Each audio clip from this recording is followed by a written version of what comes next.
Le parler en langue, c'est un enseignement. Okay. Donc, si nous avions appris le parler en langue, c'est la Bible qui nous a enseigné. Donc, cet enseignement est dans la Bible.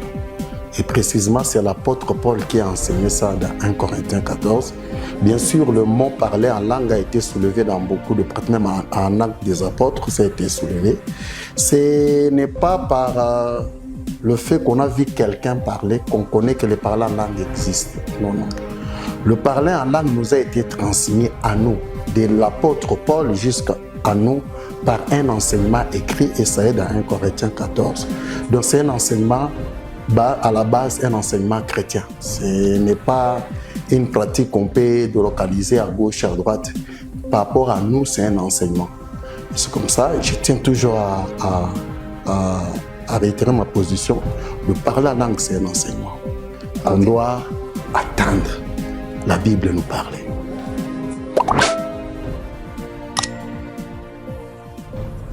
L'apôtre Paul nous explique qu'il y a les langues des hommes et les langues des anges. Si on peut revenir dans 1 Corinthiens chapitre 14 à partir du verset 9, on nous parle de quelqu'un qui parle en langue mais qui ne interprète pas ce qu'il dit là, qu'il est en train de parler en l'air. Au lieu de dire ce qui se passe dans les églises, ce qui se font dans nos églises, les shawarama, les bababa, au lieu de dire que c'est le parler en langue, selon cette écriture, ça s'appelle le parler en l'air. Parce que la Bible dit si quelqu'un parle, il parle en l'air parce qu'il ne donne pas un son distinct par un langage. C'est qu'il est en train de parler en l'air. Maintenant, la différence qui est entre le parler en langue, les langues des anges et les langues des hommes, c'est là où il y a un peu de difficultés dans nos églises. Ce qu'on nous enseigne dans les églises, comme enseignement sur le parler en langue, ce n'est pas ça ce qui était appliqué à l'église primitive.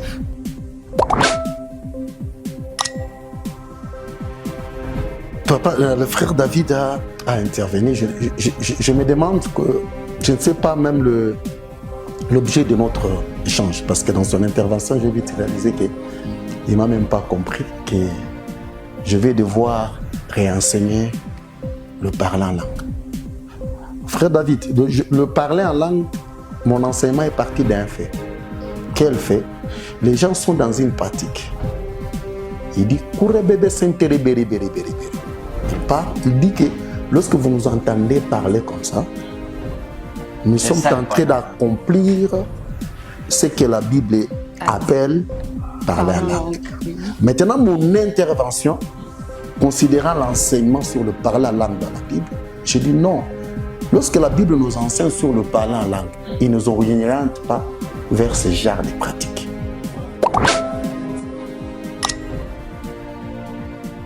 Communication avec Dieu, c'est-à-dire communiquer avec Dieu. Lorsqu'on dit celui qui parle en langue parle à Dieu, ouais. Le verbe parler ne veut pas dire s'adresser à Dieu. Okay. Dieu au-delà de notre parole. Dieu sait exercer. Avant que tu puisses prononcer la première parole, Dieu sait exercer. Lorsqu'on Dieu sait déjà, avant même que tu puisses révéler ton intention, Dieu sait t'écouter. Dieu n'est pas un homme qui a besoin de comprendre ce que tu as besoin pour qu'il puisse comprendre ce que tu as. Dieu n'a pas besoin, il est omniscient, il comprend les choses avant même que tu te manifestes. D'ailleurs, même le besoin de se manifester, c'est lui qui te donne. Tu comprends?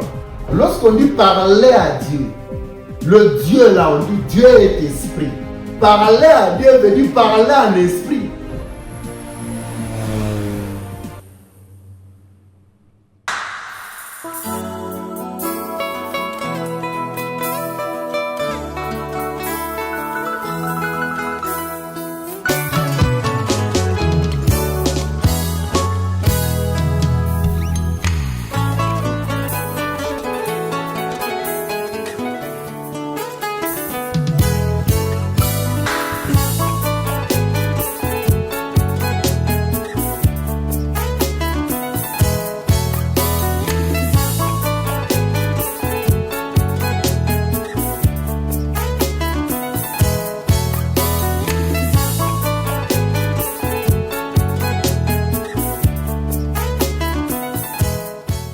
Bienvenue parmi nous. Nous sommes heureux de vous recevoir encore une fois de plus dans notre émission Fondement des apôtres sur notre chaîne EMB Mission.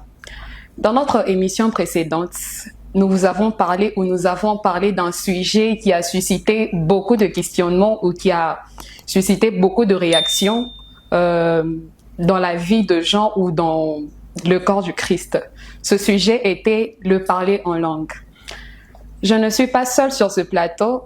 J'ai l'honneur de recevoir deux hommes de Dieu, très bien, deux hommes de Dieu qui nous bénissent avec leur prédication. Je cite Papa Entier et Papa David.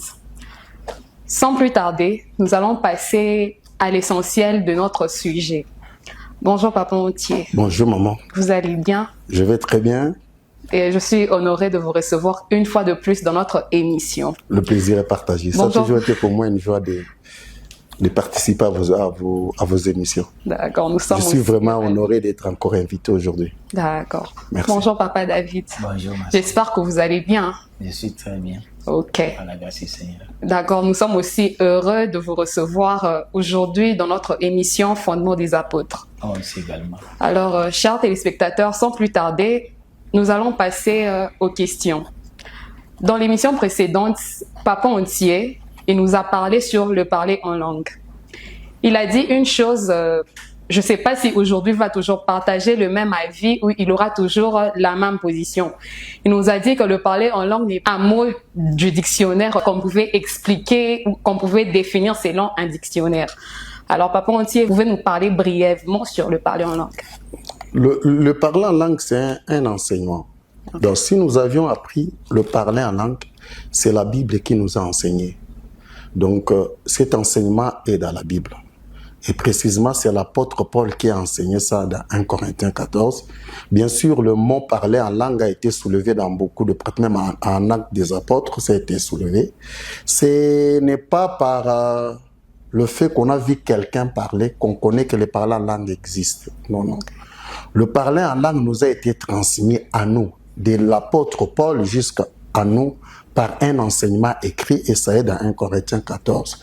Donc c'est un enseignement, à la base, un enseignement chrétien. Ce n'est pas une pratique qu'on peut délocaliser à gauche, à droite. Par rapport à nous, c'est un enseignement.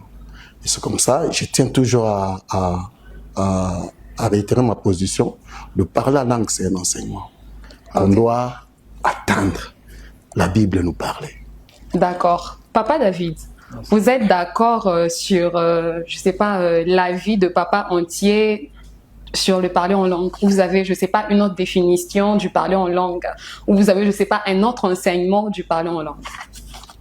Je ne suis pas venu pour remettre en question ce que Papa Entier a dit, mais je suis venu pour essayer un peu d'ajouter un petit plus sur ce qu'il avait parlé en tant que chrétien pour que nous puissions avoir un seul langage. Il vient de dire tout de suite là que c'est un enseignement. Cela est écrit dans la Bible. Moi aussi, je le crois. Maintenant, par rapport à la pratique, si cela avait été pratiqué une seule fois à l'église au jour de la Pentecôte, lorsque le Saint-Esprit était descendu, ça doit revenir encore aujourd'hui dans les assemblées. Mais ce n'est pas de la manière que nous sommes en train d'appliquer cela. Je venais de dire ici, pendant que j'étais en train de partager avec nos frères, que dans 1 Corinthiens chapitre 13, si vous avez la Bible, vous pouvez nous lire ça, à partir du verset 1er, 1 Corinthiens 13, verset 1er, qui va un peu nous aider à comprendre un peu cela. Vous connaissez d'entrer en profondeur. Je peux lire? 1 Corinthiens 13, le verset 1. Oui. Quand je parlerai les langues des hommes et des anges, si je n'ai pas la charité, je suis un airain qui résonne ou une cymbale qui retentit. Merci beaucoup.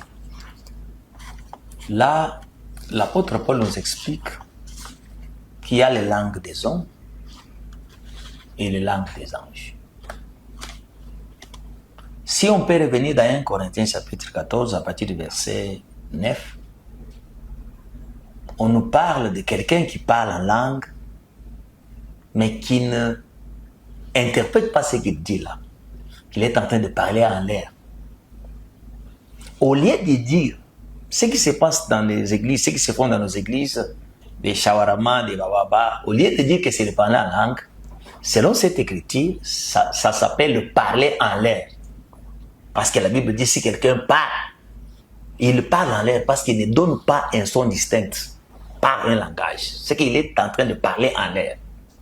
Maintenant, la différence qui est entre le parler en langue, les langues des anges et les langues des hommes, c'est là où il y a un peu de difficultés dans nos églises. C'est qu'on nous enseigne dans les églises, comme enseignement sur le parler en langue, ce n'est pas ça ce qui était appliqué à l'église primitive. Lorsque le Saint-Esprit était descendu pour la première fois dans les Actes des Apôtres, chapitre 2, je crois, au verset 4, la Bible dit il parlait en d'autres langues. C'est là où il y a un problème. Ces gens-là parlaient en d'autres langues. Cela veut dire qu'ils parlaient dans des dialectes des hommes. Et chacun pouvait les entendre de sa propre langue maternelle. C'est ce que la Bible dit. Ce n'est pas ce que nous voyons aujourd'hui dans les églises. Ce qu'on applique dans les églises, ça s'appelle le parler en l'air. Si quelqu'un parle et qui n'a pas un don pour interpréter, c'est parce que la Bible dit que celui qui parle la langue, qu'il prie pour avoir les dons d'interpréter ce qu'il a dit. Là, avec ce que nous sommes en train d'appliquer à l'église, c'est un enseignement comme l'homme de Dieu vient de le dire, mais l'applicabilité de l'enseignement est contraire de ce qui est écrit dans les Saintes Écritures. C'est la première chose. Quand on parle la langue des anges, personne ne peut l'interpréter. Et les langues des anges, ce n'est pas ce que nous sommes en train de voir dans nos églises. Il n'y a pas moyen d'enseigner les langues des anges. C'est quelque chose qui est codé et personne ne peut pas les comprendre, comme la Bible le dit. Mais moi, je voulais insister sur les dialectes des hommes. Parce que jusqu'à aujourd'hui, si quelqu'un est saisi par le Saint-Esprit, il peut parler. Quelqu'un qui n'a jamais été sur le banc de l'école, il vous parle un bon français. De telle enseigne que s'il y a quelqu'un qui peut comprendre cela, il peut l'expliquer. Et ça ne demande même pas la prière, parce que cela est arrivé dans Actes chapitre 2, au verset 4. Si vous descendez, tu peux nous lire ça. Actes chapitre 2, verset 4. Descendez. Acte 2. 4. Okay. Descendez. Et ils furent tous remplis du Saint-Esprit, Oui. et se mirent à parler en d'autres langues, selon que l'Esprit leur donnait de s'exprimer. Vous voyez? Ils parlaient en d'autres langues. Cela veut dire dans les dialectes des hommes, selon que le Saint-Esprit leur donnait l'interprétation. Descendez maintenant avec la lecture. Verset 5. Verset 5. Or, il y avait en ce jour à Jérusalem de Juifs, comme pieux, de toutes les nations qui sont sous le ciel. Encore? Descendez. Au bruit qui eut lieu, la multitude accourut, et elle fut confondue parce que chacun les entendait parler dans sa propre langue. Ils parlaient tous dans l'étonnement. Ils étaient tous dans l'étonnement et la surprise, et ils se disaient les uns aux autres, « Voici ces gens qui parlent, ne sont-ils pas tous galiléens ?» C'est ça le problème. Ils étaient tous galiléens. Parlez, descendez. Qui parlaient là, les gens qui parlaient là étaient tous galiléens. Et comment les entendons-nous dans notre propre langue à chacun, dans notre langue maternelle? Parthes, Médès, Élamites, ceux qui habitent la Macédoine. C'est ce que je voulais ajouter à ce que l'homme de Dieu avait dit. Ces gens-là parlaient, c'était dans d'autres langues, poussés par le Saint-Esprit, et chacun pouvait les entendre. Il n'y avait pas question d'interprétation. Ce n'est pas ce que nous sommes en train d'appliquer dans nos églises. Ça, c'est contre les Écritures. Partant de cette écriture de Actes chapitre 2, moi, je crois que jusqu'à aujourd'hui, par la puissance et l'effusion du Saint-Esprit, Dieu est capable d'utiliser les gens dans les assemblées. Ils seront aussi en mesure de parler en d'autres langues. C'est-à-dire, quelqu'un qui n'a jamais parlé un bon anglais, mais saisi par le Saint-Esprit, il parle un bon anglais, de telle enseigne que s'il y a quelqu'un qui connaît l'anglais, il peut donner le sens d'interpréter. Et cela est tellement rare dans nos églises aujourd'hui. D'accord, je crois que dans ma petite question, vous avez beaucoup dit. Alors, si, je ne sais pas moi, je dois retenir quelque chose de, je sais pas, de la compréhension du parler en langue, je pourrais retenir quoi dans tout ce que vous avez dit? Ce que vous pouvez retenir, quand on parle la langue des anges, personne ne peut le comprendre ni l'expliquer. Okay. Mais quant au dialecte des hommes, parce qu'il y a la différence entre la langue des anges et la langue des hommes. Les dialectes des hommes, quelqu'un peut comprendre, même s'il n'a pas prié, pour comprendre le sens du message poussé par le Saint-Esprit. C'est ce qui était arrivé à l'Église. D'accord. Papa Entier, je crois que nous avons tous entendu l'intervention de Papa David. Vous avez quelque chose à rajouter ou, je ne sais pas, à rectifier par rapport à ce qu'il vient de nous dire?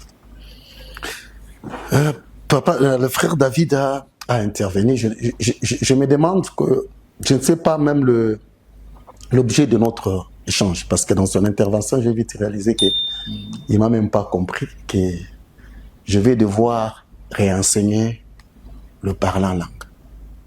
Frère David, le parler en langue, mon enseignement est parti d'un fait. Quel fait? Les gens sont dans une pratique. Il dit, il parle, il dit que lorsque vous nous entendez parler comme ça, nous sommes en train d'accomplir ce que la Bible appelle parler en langue. Maintenant, mon intervention, considérant l'enseignement sur le parler en langue dans la Bible, je dis non. Lorsque la Bible nous enseigne sur le parler en langue, il ne nous oriente pas vers ce genre de pratiques. En fait, vous devez savoir que le parler en langue fait partie de dons. Il y a une diversité de dons. Il ne faut pas qu'on fasse des confusions. Le parler en langue n'est pas la langue des anges. La langue des anges n'est pas la langue étrangère. Là, vous faites confusion. Moi, je parlais de parler en langue. À la Pentecôte, on n'a pas parlé en langue. On a parlé les langues étrangères. C'est vous, c'est ce que vous aviez dit. On n'a pas dit parler en langue. Mais lorsque vous parlez de parler en langue, vous me parlez de Pentecôte. Ça veut dire qu'au départ, il y a déjà une confusion. D'où il faut qu'on commence d'abord à enseigner. C'est quoi la langue des anges? Avez-vous déjà entendu un ange parler? Pour qu'on connaisse sa langue. Oui, la Bible nous a révélé plusieurs anges qui parlent. Ils ont parlé dans quelle langue? C'est quoi cette langue-là? Lorsqu'il y a la Pentecôte, on a parlé d'autres langues, les langues étrangères. C'était quoi la réalité? Lorsqu'apôtre Paul parle du parler en langue, il parle de quoi? Nous devons partir de ça. Maintenant, vous êtes venus pour qu'on échange et en vous, je trouve qu'il y a cette confusion-là. Vous ne voyez pas la diversité de ces dons-là. Vous mélangez tout. Lorsque moi je désigne de parler en langue, je ne parle pas de langue étrangère. Je ne parle pas de langue des anges. Je parle du parler en langue tel que défini à 1 Corinthiens 14. Vous comprenez, mon frère? Alors, je suis vraiment égaré. Je ne sais pas sur base de quoi je vais partir notre échange. Ma présence ici, je t'invite de suivre mon enseignement sur le parler en langue. Sinon, je vais monopoliser la parole. Ça risque de vous mettre mal à l'aise. C'est que moi, je peux vous demander carrément d'aller suivre mon enseignement sur le parler en langue. Ça peut même... Ne suis pas ça avec l'esprit du débat. Suis un peu avec l'esprit de comprendre. Tu verras que lorsque vous avez la confusion sur cette diversité des dons, la langue des anges, parler dans d'autres langues, parler dans la langue étrangère, tout ça, vous aurez du mal à me comprendre. Suivez mon enseignement, j'ai donné toutes les précisions quant à ce. Et là, à ce moment-là, si vous avez quelque chose à soulever contre mon enseignement, là, maintenant, on peut faire un débat. Alors, parce que le premier à parler en langue, c'est Genèse 1. Et toute la Bible sur le parler en langue. Si quelqu'un parle de la Bible, vous ne pouvez jamais le comprendre. Parce que parler en langue, ce n'est pas que vous ne comprenez pas la langue. Vous ne comprenez pas la personne qui vous parle. C'est la personne qu'on ne comprend pas, ce n'est pas la langue. Même s'il parle dans votre langue, vous n'arrivez pas à comprendre la personne qui vous parle, ce n'est pas la langue. C'est comme ça qu'on n'a pas demandé la tradition, on a demandé l'interprétation. C'est deux choses différentes. On traduit la langue, mais on interprète la personne. Lorsque quelqu'un parle la langue, ce n'est pas la langue qu'il faut traduire, c'est l'interprétation.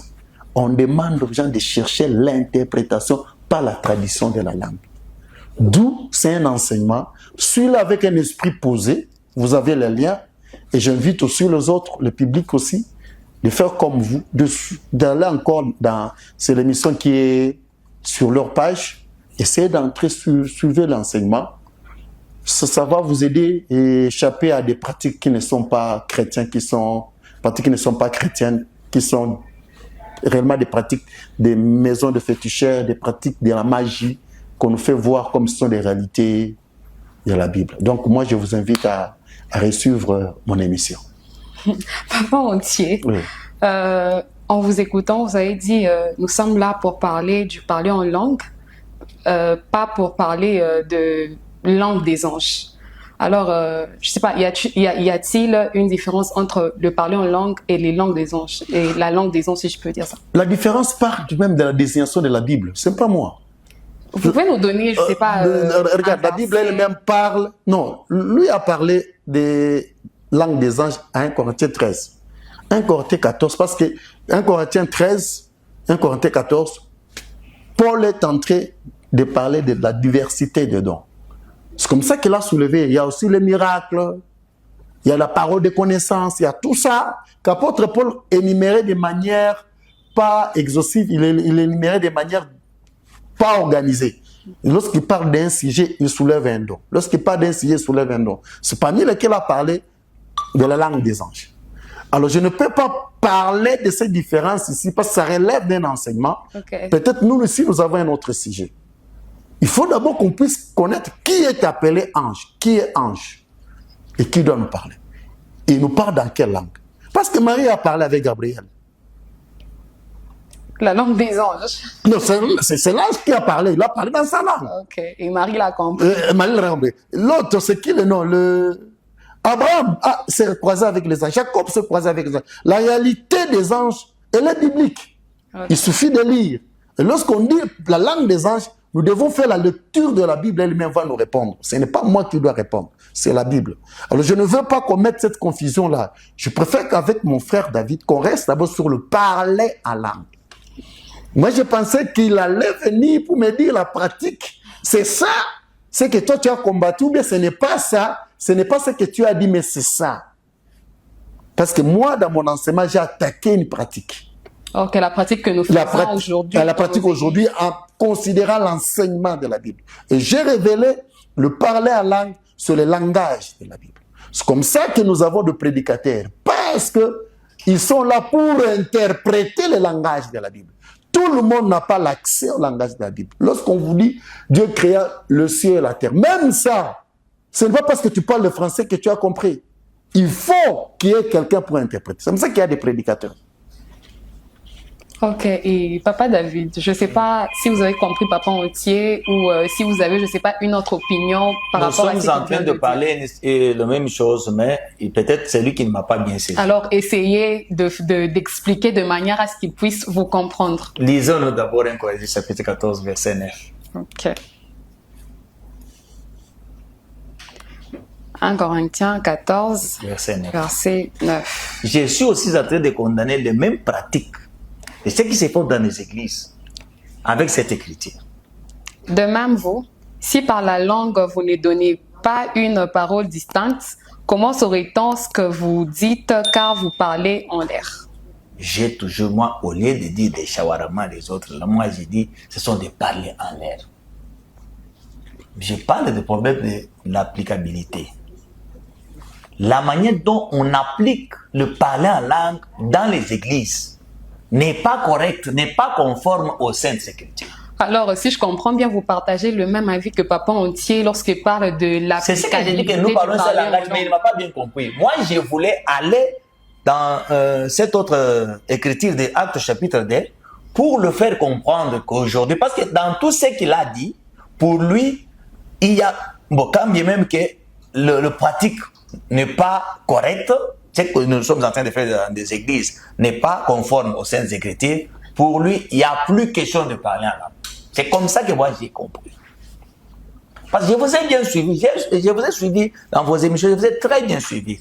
Quand vous avez parlé, c'est comme si pour vous, vous avez pris le parler en langue, vous avez mis dans un bol et vous avez... Ok, selon votre compréhension, Papa Entier a écarté le parler en langue dans l'Église. Voilà, okay. C'est pourquoi j'ai soulevé l'écriture de Actes chapitre 2, verset 4.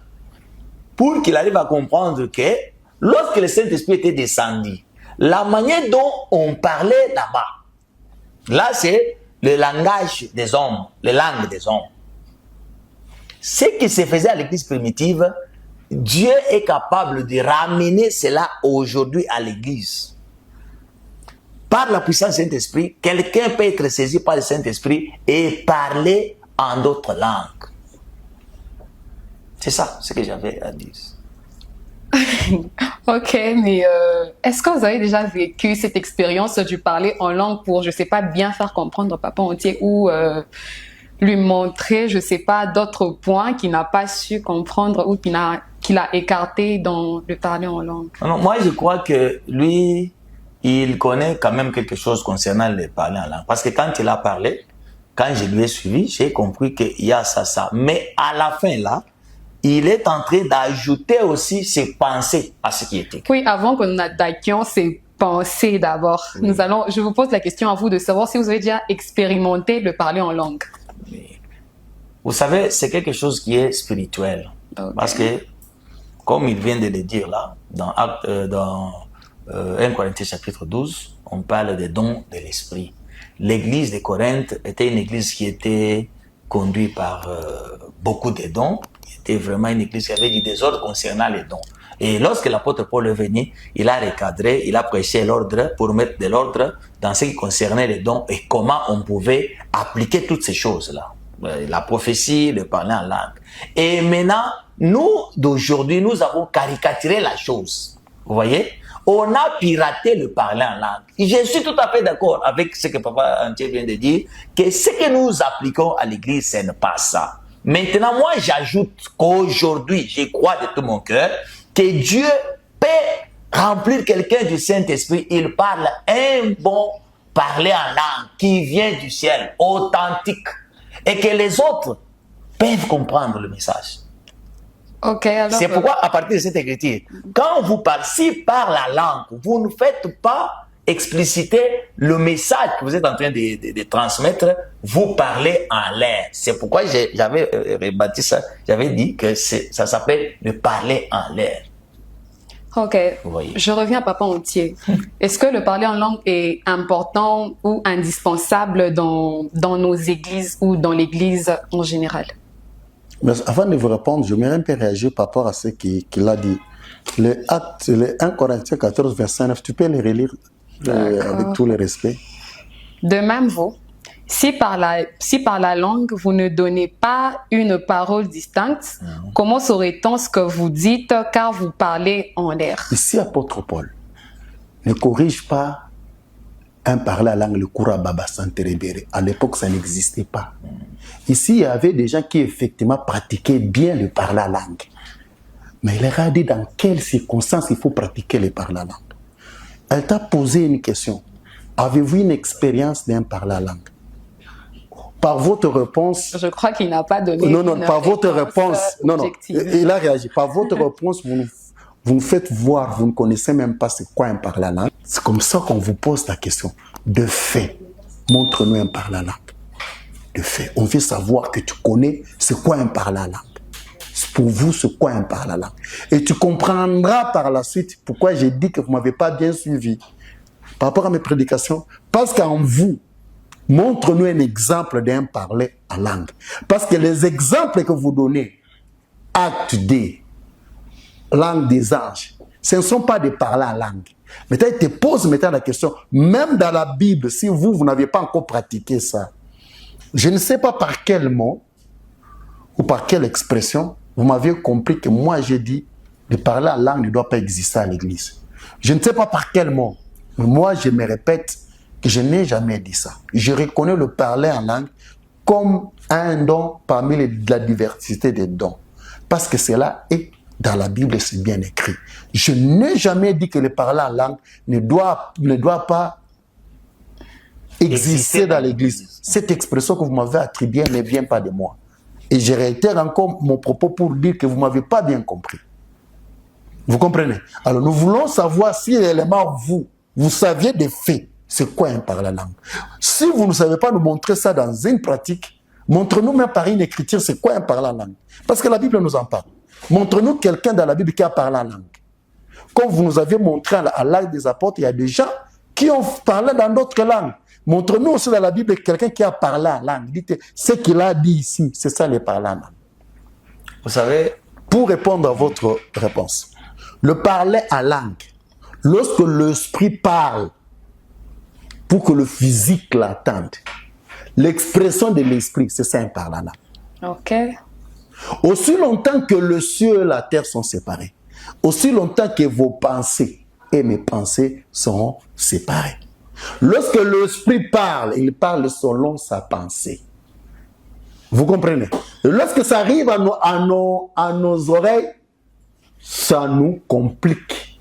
C'est comme ça que l'autre humain, pour comprendre l'esprit, le mystère de l'esprit, l'expression de l'esprit, il a besoin qu'on lui interprète. C'est l'esprit qui parle. L'esprit, lorsqu'il parle, là, il n'a pas la même pensée. Regarde-vous. J'ai dit, maman, c'est quoi la main? La main. Ça, c'est selon la pensée humaine. Maintenant, toute main qui te pousse à passer, ta main doit te pousser dans le péché. Il faut la couper. Jésus-Christ ça dit quoi? Parce qu'à la main ici, il n'y a pas la pensée. Okay, à la main ici, il n'y a pas d'intelligence. La main exécute le cerveau.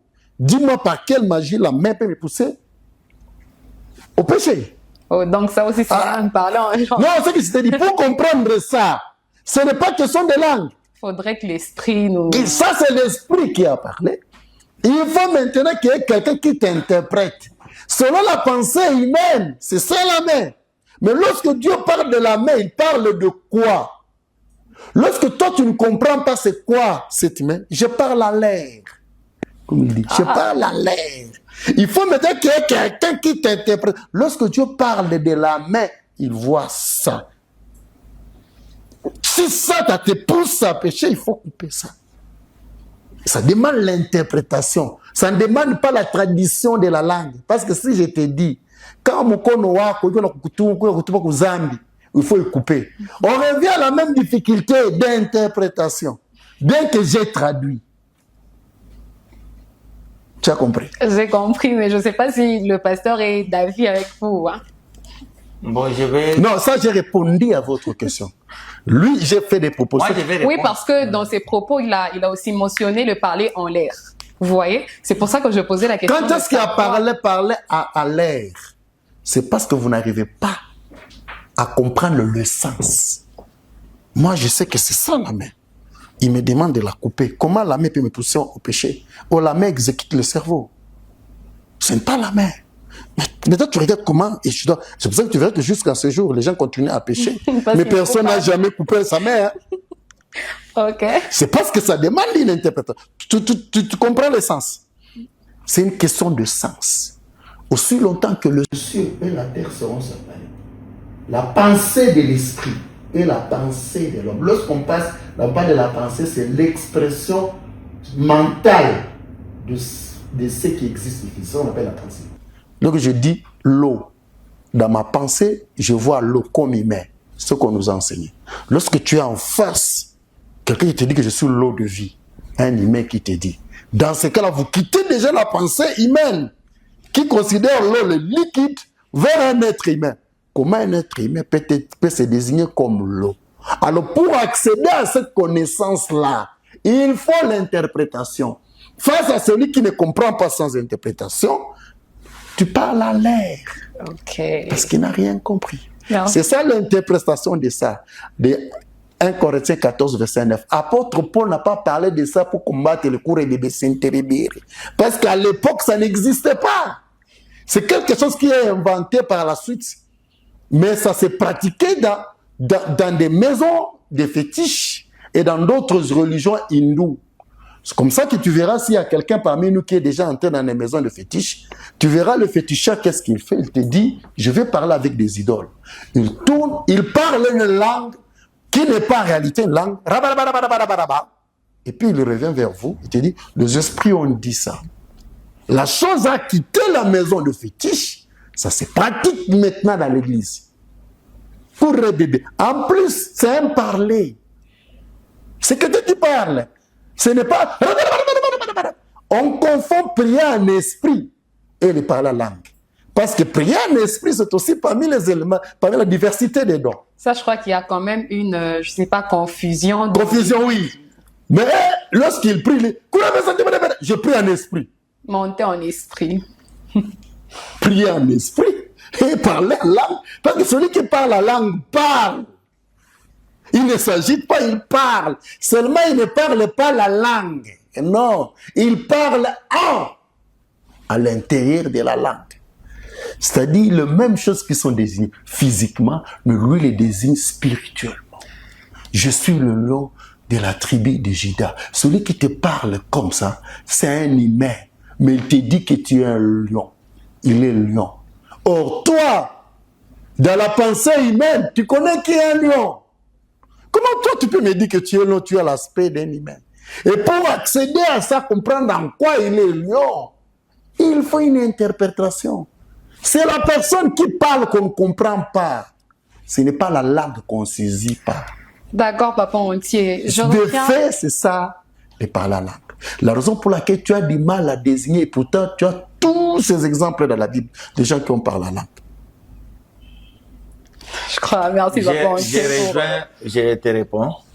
Prenez d'abord cette écriture. Parce que je sens que dans ce qu'il dit, il mélange ses pensées avec la parole de Dieu. C'est ce que moi je conteste. C'est ce que moi je doute. Quand vous expliquez quelque chose, la parole de Dieu nous a été donnée pour qu'on accepte la parole, qu'on reçoit la parole. Pas pour l'expliciter de la manière particulière.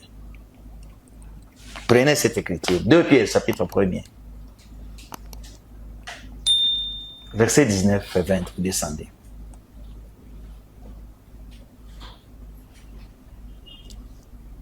Ah, vous avez dit 2 Pierre, okay. Chapitre 1er. Verset 19, vous descendez. Et nous tenons pour d'autant plus certaine la parole prophétique à laquelle vous faites bien de prêter attention. Oui. Comme à une lampe qui brille dans un lieu obscur, jusqu'à ce que le jour vienne à apparaître et que l'étoile du matin se lève dans vos cœurs. Sachant tout d'abord vous-même qu'aucune prophétie de l'Écriture ne peut être un objet d'interprétation particulière. C'est ce que lui est en train de faire. Il explique les Saintes Écritures selon sa manière de comprendre les choses. C'est là où je ne suis pas d'accord avec lui. Vous m'avez posé la question de savoir si je peux vous expliquer le parler en langue. Mais ce que lui dit là, quand vous lisez la Bible, de Genèse à l'Apocalypse, la Bible tout entière, c'est un langage de Dieu. Mais ce n'est pas un parler en langue. Ce n'est pas un parler en langue. Okay. Parce que Jésus parlait, il avait un langage imagé, un langage codé. C'est ce que lui dit que c'est ça de parler en langue. Là, il explique que selon lui, selon sa manière de comprendre les choses. C'est pourquoi je lui ai donné cette écriture. Que ça ne doit pas être expliqué de la manière particulière. La façon dont il a compris, il nous impose que c'est ça le parler en langue. Non? Je crois qu'il n'impose pas, mais il veut juste non, oui. C'est pourquoi, prenez encore une autre écriture. Okay. Tout ce que Jésus faisait là, tout ce que Jésus parlait avec les gens là, il le faisait toujours en parabole. Vous voyez? Okay. Et c'était un langage. Mais pas un parler en langue. Pas un parler en langue. Okay. Prenez Jean chapitre 8, verset 43. Pourquoi ne comparez-vous pas mon langage? Ne comprenez-vous pas mon langage? Ça, c'était Jésus qui était face aux pharisiens. Pourquoi? Parce qu'il avait un langage imagé, un langage codé. Descendez d'abord. Parce que vous ne pouvez écouter ma parole. Personne ne pouvait écouter la parole. Est-ce qu'il parlait en langue? Non. Il prêchait la parole. Mais ce langage-là, le parabole-là, personne ne pouvait le comprendre. Descendez avec la lecture. Vous avez pour père le diable, et vous voulez accomplir les désirs de votre père. Il a été meurtrier dès le commencement et il ne se tient pas dans la vérité parce qu'il n'y a pas de vérité en lui. Lorsqu'il profère le mensonge, il parle de son propre fond, car il est menteur et le père du mensonge. Ça, on peut dire que c'est le parlant là. Le Seigneur parlait toujours en parabole. La Bible tout entière. Si nous pouvons retourner dans Genèse chapitre 11 pour la première fois qu'on a parlé les langues des hommes et personne ne pouvait entendre autour de Babel. Chacun parlait de sa manière. Vous voyez. Maintenant, à la Pentecôte, moi je prends le modèle de ce qui s'est passé à la Pentecôte. Et ce que nous sommes en train d'appliquer à l'église. Là, je les soutiens, je les rejoins.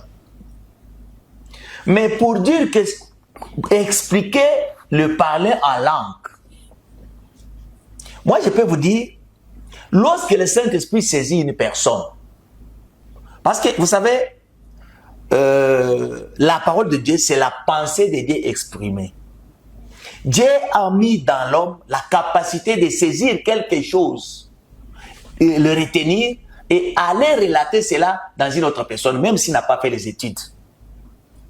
Cette faculté-là, ce que Dieu a mis dans l'homme là, personne ne peut l'expliquer. Vous élevez un enfant à un certain âge, il commence à parler. Là. Maintenant, pour un bébé spirituel qui n'a pas compris le parler en langue, c'est quoi? Le Saint-Esprit peut commencer à l'utiliser comme ça. Mais nous n'avons pas le droit de critiquer cela, ni de donner un sens à cela. Le modèle, c'est ce qui s'est passé ces jours-là à la Pentecôte. C'est pourquoi moi je vous ai dit, je crois jusque-là, parce que je n'ai pas moyen d'entrer en détail, je n'ai pas quelque chose, je n'ai pas une critique qui peut m'aider à entrer en détail pour vous expliquer le parler en langue, c'est quoi. Parce que lui explique le parler en langue de sa manière. Tout ce que Jésus a fait, tout ce que Jésus a parlé avec la femme au puits, c'était un langage codé. Oh. C'était de parabole. Vous avez dit, Papa Anti est en train d'expliquer les parler en langue selon sa compréhension. Voilà. Et puis, vous avez dit un truc... Maintenant, selon ce que moi je sais, conformément... Vous avez dit, excusez-moi, vous avez dit que vous n'avez pas, je ne sais pas, un support ou un passage qui va nous aider à expliquer, je ne sais pas, le parler en langue correctement. Alors, vous nous expliquez ça par, je ne sais pas, par votre expérience ou... Acte chapitre 2. Ok. C'est ça le modèle. En dehors de cette écriture, il n'y a pas une autre écriture. Ok. Acte chapitre 2. Saisis par le Saint-Esprit, ils étaient en mesure, capables de parler. Ils étaient en mesure de parler dans des dialectes des hommes et chacun pouvait les comprendre. Ok. Vous voyez. C'est ça le seul modèle. Alors, quel est le principal but du parler en langue dans l'Église ou dans le corps du Christ? Ok. Quand le Saint-Esprit utilise quelqu'un, c'est pour faire passer seulement un message, pour édifier les gens. Ce n'est pas ce que nous sommes en train de voir aujourd'hui. Okay. Là, moi, j'ai toujours appelé ça de fabrication locale. Et le Saint-Esprit, dans une assemblée locale, il est libre d'utiliser n'importe qui. Et nous, on a vu quelqu'un qui n'a jamais parlé en langue, qui n'a jamais été utilisé par Dieu. Mais lorsqu'il est saisi par le Saint-Esprit, vous allez le voir faire des histoires que lui-même ne peut même pas expliquer. Parce que la Bible dit, l'homme animal ne peut pas comprendre les choses de l'esprit, parce qu'il faut être spirituel. La Bible dit, c'est l'homme spirituel plutôt qui peut juger. Parce que lui, il n'est jugé de personne et il peut comprendre cela. Là, comme c'est un monde de l'esprit, il faut quelqu'un qui a ressenti, qui a été un jour saisi, peut-être dans la prière, par le Saint-Esprit, agité par le Saint-Esprit, il peut comprendre la chose. C'est comme l'intimité de l'homme et la femme. Pendant que vous êtes en train de faire des rapports sexuels, vous allez expliquer quoi? C'est comme l'amour, quand quelqu'un te regarde en face, il te dit « je t'aime ». Toi, tu peux expliquer l'amour. Alors, si je comprends bien, vous avez dit le but du parler en langue dans l'Église, c'est pour faire passer le message. Papa Entier, êtes-vous d'accord avec son raisonnement ou sa façon de comprendre cela? Je me demande de fois si nous parlons de quoi. Nous parlons sur le parler en langue. Mais ce qu'il dit là, il ne parle pas sur ça. Est-ce qu'on peut lire l'acte 2? Montre-nous là où on a dit que ces gens-là ont parlé en langue. Tu peux lire toi-même. S'il vous plaît. Réalisons cette écriture. C'est moi qui ai la parole. Acte 2. Acte chapitre 2, verset 4. Lisez. Et ils furent tous remplis du Saint-Esprit et se mirent à parler en d'autres langues, selon Regarde. que l'Esprit leur... Tu dis là. Tu as entendu, non? Oui. Tu as entendu, on t'a dit quoi? Ils ont parlé quoi? En d'autres langues.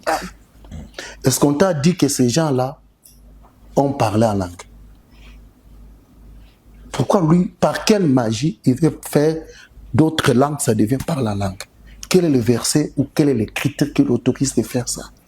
Lorsqu'il me dit que moi, je suis en train d'attribuer mes réflexions aux Je crois écritures. que- Tu comprends? C'est pas quoi. Au contraire, celui-là, le fait est là. Ça veut dire qu'il n'a pas un fait ou une écriture me montrant qu'il connaît c'est quoi un parlant langue. Il ne connaît personne qui a déjà parlé en langue. Il n'a que dans cette pratique de Kourababababa. Il ne connaît pas. Soit il nous donne... Je ne suis pas dans cette Je pratique. crois que vous avez tous je sais pas, des explications. Attendez, Allez-y, attendez. La question est celle-ci. Est-il à mesure de nous donner un exemple? Là, on vient d'enlever, ici on a parlé Attendez. dans d'autres langues. C'est Qu'il nous donne Une un autre écriture. exemple, Une autre écriture. qu'il nous donne un fait où quelqu'un parle la langue. Il dit qu'il n'y a pas un verset de la Bible qui parle de parler la langue. Mais pourtant, celui qui nous donne chaque fois ici, là, 1 Corinthiens 14. Est-ce qu'on peut lire ça? On peut lire ça et vous allez voir comment c'est beau qu'apôtre Paul a parlé de parler la langue. Comment l'enseignement est si simple, si bref. Comment c'est beau. Allons-y. 1 Corinthiens 14, Commence même à partir du verset 2. 2. Hein. En effet, celui qui parle en langue ne parle pas aux hommes, mais à Dieu, car personne ne le comprend. Je Allons-y. continue. C'est en esprit qu'il dit des mystères. C'est un esprit qu'il dit des mystères. Allons-y. Celui qui prophétise, au Tu peux contraire, t'arrêter là. Tu vois comment elle a défini? Cherchons un cas où quelqu'un ne parlait pas aux hommes, il parlait à Dieu, et c'est un esprit où il disait des mystères. Et ce cas-là, c'est comme ça qu'apôtre Paul a défini le parler en langue. Il n'a pas limité à l'appellation, il définit la chose. Si vous voulez connaître celui qui parle en langue, voici le signe. Il ne s'adresse pas à un homme. Parce que personne ne le comprend. Et lorsqu'il parle, c'est un esprit qu'il dit des mystères. Pouvons-nous avoir ces cas-là dans la Bible qui correspondent à ces définitions ou à ces détails qu'apôtre Paul a donnés sur le parler langue? Peut-il me donner ça pour dire que c'était mes pensées? Je vais vous donner notre écriture. Non, je demande à ça. Parce que le problème, c'est lequel? Nous voulons dégager cette pratique-là, parler à langue. C'est donc la parler à langue, ça fait quoi? Et nous avons un enseignement qui nous dit c'est quoi un parler à langue dans la pratique. Cherchons ce modèle ici dans la pratique, dans la Bible. Tu comprends? Tu peux lire, mais tu regardes la beauté de la Bible. Lis Jean 6, verset 35. Tu vas voir ce qu'apôtre Paul dit ici. En pratique, ça se fait. Et on vous précise que la chose a été faite en esprit. Jésus leur dit, Oui. je suis le pain de la vie, celui qui vient. Un être humain, il se présente comme un pain. Mais les humains connaissent que le pain, c'est la farine qui est ceci fabriquée dans une usine et tout ça, ça sort un pain. Mais oh non, sort, il dit que c'est moi qui suis le pain. Allons-y. Celui qui vient à moi n'aura jamais faim, et celui qui croit en moi n'aura jamais soif. Allons-y. Mais je vous l'ai dit, vous m'avez vu et vous ne croyez point. Tout ce que le Père me donne viendront à moi, et je ne mettrai pas dehors celui qui vient à moi. Allons-y. Car je suis descendu du ciel pour faire non la volonté. Regarde, quelqu'un qui est né d'une femme, il dit aux gens, je suis descendu du ciel. Même la définition du ciel ici doit être interprétée. Nous, c'est ça le ciel. Lui est né chez une femme. Si cela doit être la vérité. Continue, tu vas voir. Je recommence car je suis descendu du ciel pour faire non ma volonté, mais la volonté de celui qui m'a envoyé. Or, la volonté de celui qui m'a envoyé, c'est que je ne perde rien de tout ce qu'il m'a donné, mais que je que je les ressuscite au dernier jour. La volonté de mon Père, c'est que quiconque voit le Fils et croit en lui ait la vie éternelle, et je les ressusciterai au dernier jour. Le Juif murmurait à son sujet, parce qu'il avait dit, je suis le pain qui est descendu du ciel. Allons-y. Et il disait, n'est-ce pas là Jésus, le fils de Joseph, celui dont nous connaissons le Père et la Mère? Comment donc dit-il, je suis descendu du ciel? Jésus leur répondit, ne murmurez pas entre vous. Nul ne peut venir à moi si le Père qui m'a envoyé ne l'attire, et je le ressusciterai au dernier jour. Il est écrit dans les prophètes, ils seront tous enseignés de Dieu. Ainsi, quiconque a entendu le Père et reçu son enseignement vient à moi. C'est que nul n'a vu le Père, sinon celui qui ne vient de Dieu, celui-là a vu le Père. En vérité, je vous le dis, celui qui croit en moi a la vie éternelle. Je suis le pain de vie. Vos pères ont mangé la manne dans le désert et ils sont morts. C'est ici le pain qui descend du ciel, afin que celui qui en mange ne meure point. Je suis le pain vivant qui est descendu du ciel. Si quelqu'un mange ce pain, il vivra éternellement. Et le pain que je donnerai, c'est ma chair. Je donnerai pour la vie du monde. Continuez. Là-dessus, le Juif disputait entre eux, disant, comment peut-il nous donner sa chair à manger? Jésus leur dit, en vérité, je vous le dis, si vous ne mangez la chair du Fils de l'homme et si vous ne buvez son sang, vous n'avez point la vie en vous-même. Celui qui mange ma chair et qui boit mon sang a la vie éternelle, et je le ressusciterai au dernier jour. Car ma chair est vraiment une nourriture et mon sang est vraiment un breuvage. Celui qui mange ma chair et qui boit mon sang demeure en moi. Tu sais ces paroles, c'est par la religion que les gens pensent qu'ils comprennent, qu'ils croient en ça. Si ce Jésus-là s'est pointé ici, nous parler comme ça, même nous, on va se perdre.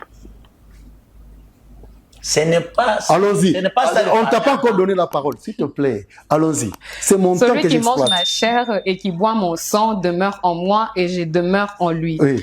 Comme le Père qui est vivant m'a envoyé et que je vis par les Pères, ainsi celui qui me mange vivra par moi. C'est ici le pain qui est descendu du ciel.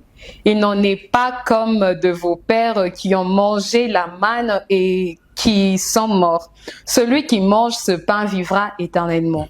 Jésus dit ces choses dans la synagogue, enseignant à Capernaum. Plusieurs de ses disciples... Regarde, à ce point-là. Plusieurs de ses disciples, après l'avoir entendu dire « Cette parole est dure, qui peut l'écouter ?» Jésus... Si vous lisez Corinthiens 14... Pourquoi on interdit les gens de parler en langue sans interprétation? C'est pour ne pas connaître ce genre de conséquences-là. Il y a de nouveaux convertis qui arrivent. Lorsqu'ils vont vous attendre, ils ne vont rien comprendre, ils ne croiront pas, ils vont partir. Regarde, lorsque Jésus-Christ parle, regarde les conséquences. Ces paroles est dure. Cette parole est dure. Il a perdu 60 disciples. Qui peut l'écouter? Sur le septembre. Allons-y. Jésus, sachant en lui-même que ses disciples murmuraient à ce sujet, leur dit, « Cela vous scandalise-t-il? Et si vous voyez le Fils de l'homme monter où il était auparavant, c'est l'esprit qui vivifie, la chair ne sert de rien. Le parole que je vous ai... » Apôtre Paul a dit quoi là-bas? Celui qui parle la langue... C'est l'esprit qui vivifie. Et non, apôtre Paul a dit quoi? Celui qui parle la langue, c'est un esprit qui révèle le ministère. Comprends maintenant ce que Jésus dit. C'est l'esprit qui vivifie. Allons-y. La chair ne sert de rien. Et il dit, le parole que je vous ai dites sont esprit et vie. Comment? Esprit et vie. C'est comme ça que les autres ne l'ont pas compris. Vous placez très mal les Écritures. Et là? Très mal. Je crois que vous pouvez les laisser. Justement. Regarde. Jésus-Christ dit aux autres, si vous n'arrivez pas à accepter ce que moi je vous dis, parce que ce que moi je vous dis sont esprit et vie. dans Matthieu lorsqu'il donne la parabole, parce que parler en parabole, c'est par la langue. Lorsqu'il donne la parabole, lorsque les gens ne le comprennent pas, lorsqu'il part pour interpréter aux choses, il appelle les disciples le soir. La Bible parle des vrais mots. Jésus-Christ interprète ces paroles auprès de ses disciples. Et il dit, ces choses vous sont révélées, sont réservées à vous, paix à eux. Parce qu'ils sont des religieux, ils sont incapables de comprendre le langage lorsque Dieu parle. Et ne seront pas, parce qu'en eux, c'est l'égarement. Jésus parle en esprit. Pour comprendre les paroles de Jésus, il faut une interprétation pour que quelqu'un accède. Parce que ce que je vous dis, c'est esprit et vie. Celui qui parle en langue, il parle en esprit et révèle le mystère. Ici, nous avons l'exemple de quelqu'un qui a parlé en esprit tout en révélant le mystère. Que lui est le pain. Cet exemple, vous le prenez sur base de quoi? Parce que vous avez pris beaucoup de temps en train de parler. La Bible s'interprète par elle-même. Je n'ai pas mis ma pensée ici. Je n'ai fait que prendre ce que la Bible a dit, l'appliquer par la Bible et voir si c'est vrai. Si vous avez un exemple concret, un fait concret, où tu connais quelqu'un qui a parlé en esprit, que les autres ne l'ont pas compris, il faut une interprétation, vous avez à nous donner. Qui peut faire que cet exemple que j'ai donné est faux? Ici, Jésus-Christ l'a dit, que mes paroles sont esprit Et vie. Merci, madame. Je crois que je suis seulement chez vous. Oui. Par les écritures que nous venons de lire, je ne sais pas, selon moi, j'ai compris que le parler en langue est un signe du Saint-Esprit dans l'Église. Je ne sais pas, ma compréhension est bonne ou elle est... Non, le Saint-Esprit, le parler là, je vous dis que c'est un don. Oui. La diversité des dons. En fait, du coup, quand quelqu'un est en train de parler en langue... Le problème, en fait, c'est quoi? Je m'excuse, je dois d'abord écouter votre question, excuse-moi. Vous voulez dire? Je dis par les écritures que nous venons de lire. Je ne sais pas, moi et d'autres personnes, nous avons compris que le parler en langue, c'est un signe du Saint-Esprit. Est-ce que c'est vrai ou... Ça fait partie des dons, des diversités des dons que le Saint-Esprit verse dans l'assemblée des saints. Est-ce un signe de la présence du Saint-Esprit? Ce que j'ai dit, oui. D'accord. Personne ne peut parler un langage spirituel si dans son chef, il n'a pas d'esprit. Vous comprenez? Et personne ne peut comprendre un langage spirituel si dans son chef, il n'a pas cet esprit qui a parlé. C'est ça la différence entre un croyant et un non-croyant. Pourquoi dans l'église, il doit y avoir des dons, de diversité des dons? Apôtre Paul l'a expliqué. En fait, sur la terre, il y a aussi des croyances. Il y a aussi d'autres personnes qui sont désignées comme de Dieu, mais qui sont des faux, qui n'ont pas de vie. D'autres sont des statues qu'on est en train d'évoquer comme de Dieu, mais qui ne produisent rien. Alors Dieu a voulu prouver à son peuple qu'il est un Dieu vivant et qui se manifeste à travers le don qu'il verse dans les chefs de ses enfants. Lorsqu'un païen, lorsqu'il vient, il trouve que toi, tu es tenté de prophétiser. Tu parles de sa vie passée, de sa vie présente, de sa vie future. Il dit comment un esprit humain peut révéler ces choses. Lorsqu'un malade arrive, il trouve que par la prière est guéri. Je prie des médicaments, je fais ceci, ça ne m'a pas guéri. Comment par simple acte de prière, je suis guéri? Vous amenez quelqu'un qui est déclaré mort, ça veut dire on doit l'enterrer, vous l'amenez, on prie pour la personne est ressuscitée. Dieu a besoin de ces signes-là pour montrer qu'il est le seul et le vrai Dieu par la manifestation de Dieu au milieu de son peuple. Et parmi les éléments probants à l'époque, à l'église primitive, pour convaincre les gens à se convertir vers l'évangile, c'était les dons spirituels. Ce n'était pas seulement les discours. C'était aussi des signes. Tu verras à la Pentecôte, si les gens ont accordé l'attention au discours de Pierre, c'est parce qu'il y a eu d'abord un miracle. Il y a eu un don qui s'est manifesté. Parler dans d'autres langues. Ça veut dire des Juifs qui ne savent parler que l'amérien. Mais moi, je suis un Congolais. Je suis là, j'attends Pierre qui me parle en lingala. Un vrai lingala. Et de manière que je comprends mot sur mot. Et tout en sachant, Pierre lui-même, lorsqu'il est tenté de parler, il ne se dit pas qu'il parle le lingala. Lui se dit qu'il parle amérien. Mais c'est moi qui attends. Je l'attends dans ma langue. Il savait. Moi, je l'attends dans ma langue. À côté de moi, il y a un Égyptien. Pierre qui parle en araméen, moi je l'attends en lingala. L'Égyptien l'attend en arabe. Le Français l'attend en français. Le ceci l'attend. Mais Pierre lui parle. Il ne se rend pas compte. Tu vois le degré des miracles. Et ce jour-là, on a récolté 3000 convertis. Au-delà de sa prédication, si vous lisez la prédication de Pierre, vous verrez que parmi les prédications, il n'y a pas quelque chose qui peut convertir 3000 personnes. Mais le coût de ces dons-là, parler dans langue étrangère, ça ramenait les gens. C'est ça le rôle de don dans l'église. Okay. C'est un élément de plus pour convaincre les âmes de se convertir vers le seul et l'unique, le vrai Dieu. Et le parler en langue, ça fait partie de cela. Parce que le parler en langue rend l'intelligence de l'homme stérile.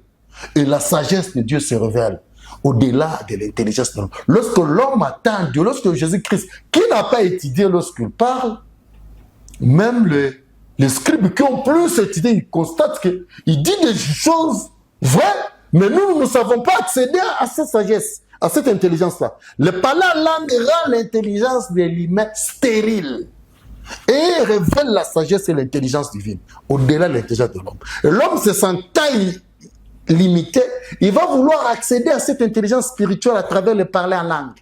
Tu comprends, maman? Et c'est ça l'enseignement. D'accord, Papa Ngoutier. Je crois que je vais poser une autre question. Est-ce que le parler en langue est un moyen de communication avec Dieu? Communication avec Dieu, c'est-à-dire? Communiquer avec Dieu. Lorsqu'on dit celui qui parle en langue parle à Dieu. Ouais. Le verbe parler ne veut pas dire s'adresser à Dieu. Okay. Dieu, au-delà de notre parole, Dieu sait exercer. Avant que tu puisses prononcer la première parole, Dieu sait exercer. Lorsqu'on Dieu sait déjà, avant même que tu puisses révéler ton intention, Dieu sait t'écouter. Dieu n'est pas un homme qui a besoin de comprendre ce que tu as besoin pour qu'il puisse comprendre ce que tu as. Dieu n'a pas besoin, il est omniscient. Il comprend les choses avant même que tu te manifestes. D'ailleurs, même le besoin de se manifester à celui qui te donne. Tu comprends? Lorsqu'on dit parler à Dieu, le Dieu là, on dit Dieu est esprit. Parler à Dieu veut dire parler en esprit. Si c'était parler à Dieu, ça veut dire s'adresser à Dieu, on ne vous aurait pas demandé de l'interpréter. Mais pourquoi vous dites que vous parlez à Dieu, vous voulez interpréter la chose auprès des hommes? Exactement, oui. Tu comprends? Lorsqu'on dit parler à Dieu, c'est ce que Jésus-Christ a dit, c'est parler en esprit. Ce n'est pas s'adresser à Dieu, ça veut dire vos yeux restent fermés. Comme on enseigne aux gens, lorsque je parle pour un bébé s'intéresser, le diable n'attend pas ça et les hommes n'entendent pas, c'est seulement Dieu qui attend. Vous pensez que si je parle à Dieu en français, donc Dieu, le diable attend ce que j'ai dit à Dieu, ou les hommes attendent que Dieu ne saura pas vous exaucer. Jésus qui s'est guéri, il a parlé à Dieu en quelle langue? Donc ce sont des mauvaises interprétations. Parler à Dieu, ça veut dire celui qui parle à Dieu en langue parle en esprit. Et celui qui prophétise, c'est en la chair. Il parle des choses de la chair. Celui qui parle en esprit, en langue, il parle en esprit. Tu comprends un peu? C'est seulement ça la différence. D'accord. Vu le temps, Papa David, je vais vous poser une question. Papa Entier vient de nous dire que le parler en langue était un don. Alors, si le parler en langue est un don, comment pouvons-nous faire pour le recevoir? Mais Corinthiens 14, à partir du premier verset, nous montre déjà cela. Et ce que je t'avais dit, je venais de vous dire que le parler en langue, c'est aussi un moyen par lequel Dieu utilise pour faire passer un message. C'est à partir de cette écriture. Il l'a expliqué de sa manière. Maintenant, je voulais poser une question. Je crois qu'avant que vous ne puissiez poser votre question, vous pouvez quand même me répondre à moi. Comment pouvons-nous faire pour recevoir le Saint-Esprit dans le parler en langue, voulais-je dire, dans le terme plus clair? Si nous lisons dans les Actes des Apôtres, la Bible dit ils étaient tous assidus au temple. Ils étaient dans la prière. Et lorsque le Saint-Esprit était descendu, le Saint-Esprit est descendu avec toutes ces choses-là. Aujourd'hui, je crois de tout mon cœur que Dieu continue à utiliser les gens. Dieu appelle les gens. Si quelqu'un se consacre, puis il sera en phase d'honneur. Dieu va l'utiliser Et si tout ce que vous désirez, parce qu'il y a une écriture de la promesse qui dit, tout ce que vous demanderez en mon nom en priant, croyez que vous l'avez déjà reçu et vous le verrez s'accomplir. Si tu pries aujourd'hui, tu te renfermes, tu dis Seigneur, aujourd'hui je vais parler en langue. Je vais parler un vrai parler en langue. Le Seigneur va vous utiliser, il va vous donner ce que vous avez demandé. Ok, si je comprends bien, pour recevoir le don du parler en langue, nous devons justement prier et désirer. Vous demandez, oui. Désirer la Bible dit rechercher, aspirer au don. Alors, dans nos quelques minutes que nous avons, vous pouvez poser votre question à Papa Entier, je ne sais pas, parce que vous n'êtes pas satisfait de ces réponses. Non, non. Dans ce qu'il a parlé, il a explicité comment le Saint-Esprit était descendu au jour de la Pentecôte. En 2 ou 3 minutes, si c'est possible. Oui, oui. Le Saint-Esprit était descendu sur ce jour-là à la Pentecôte et comment le Saint-Esprit a utilisé ces gens. Maintenant, je voulais poser une question. Est-ce que dans nos jours, les événements qui s'étaient passés au jour de la Pentecôte, qu'est-ce que ça peut se passer dans nos églises aujourd'hui? C'est ça. Il a le droit de répondre? Oui. Papa Entier, vous avez compris la question? J'ai compris. Ok. Je peux... Je crois que vous pouvez répondre brièvement à ça. Parce que lui, il a interprété... Regarde, la Pentecôte ne peut plus se réaliser dans l'église d'aujourd'hui. Ce qui est descendu à la Pentecôte, le Saint-Esprit, c'est ce qui fait la suite de ce que nous sommes aujourd'hui. La Pentecôte, c'était l'accomplissement d'une prophétie. À la Pentecôte, c'est une prophétie. Et apôtre Paul est allé vers, je pense, le prophète Joël, là, Dieu va répandre son esprit dans toute chair et tout ça, ça s'est réalisé pour accomplir une prophétie. Et apôtre Pierre a prêché ça. N'entendez plus jamais la Pentecôte. C'est cet esprit qui est descendu, promis en toute chair. C'est ce que nous avons aujourd'hui. Et les dons spirituels, les ceci, le cela, c'est la diversité des dons que Dieu donne à son assemblée pour manifester au milieu de son assemblée qu'il est vivant.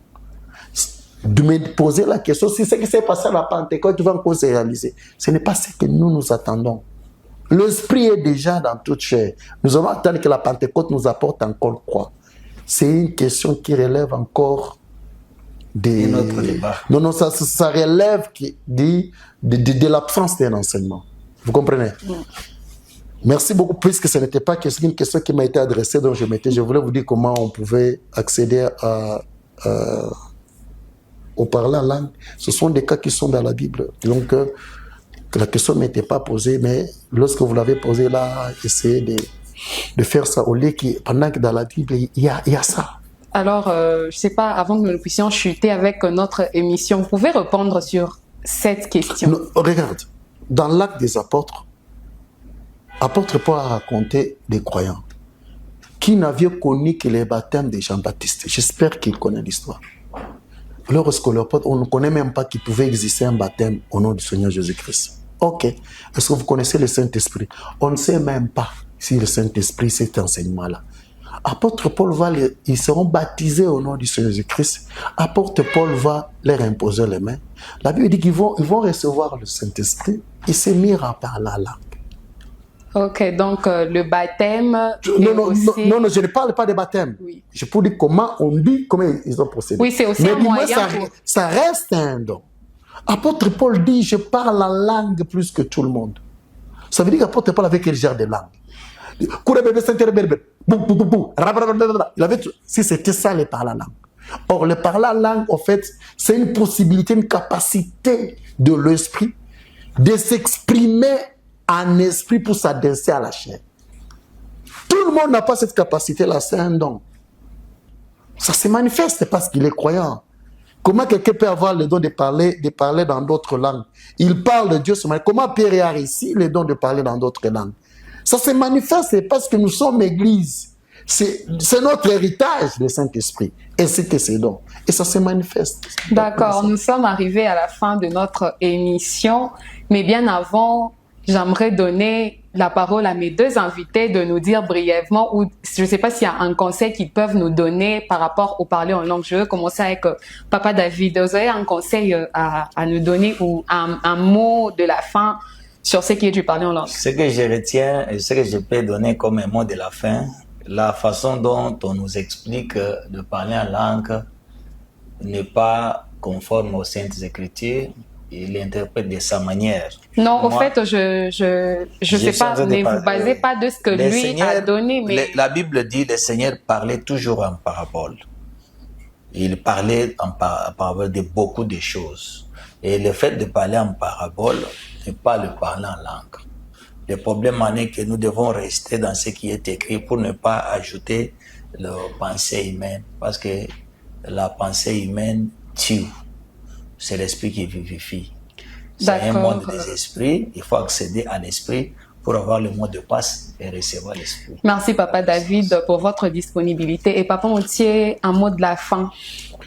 Moi, c'est toujours le conseil que je donnerai toujours à l'Église. Vous deviez savoir que la parabole du sommaire produit encore ses effets jusqu'à aujourd'hui et que l'ennemi aille apposer des mauvaises semences. Le Seigneur ne nous a pas demandé d'enlever le Père, qu'on enlève aussi la bonne semence. Je demande seulement à l'Église d'être prudente parce qu'il y a des pratiques effectivement qui viennent de magiciens, de féticheurs, des religions, des idolâtres qu'on a mis même dans la foi chrétienne, qui sont d'égarer les chrétiens. Nous devons être prudents. La parole dit ceci. Nous devons rester des enfants par rapport à ce qui concerne le mal.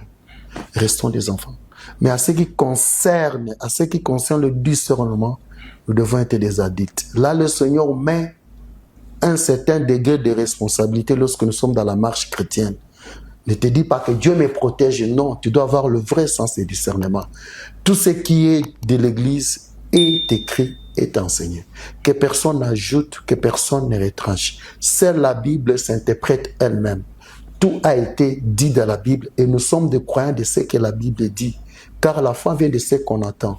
Et la Bible a parlé, nous attendons la Bible pour ne pas suivre les hommes. En tout cas, c'est un peu ça le conseil que je peux donner. D'accord, merci Papa Montier. Merci. Chers téléspectateurs, nous sommes arrivés à la fin de notre émission Fondement des apôtres sur notre chaîne EMB Mission. Alors n'oubliez pas de nous suivre sur notre chaîne YouTube, Play Store ou App Store. Si vous n'êtes pas d'accord avec ce que nos invités viennent de dire, si vous avez d'autres avis, n'hésitez pas de nous contacter avec le numéro qui est juste au bas de l'écran. Alors nous vous disons à bientôt et merci de nous avoir suivis.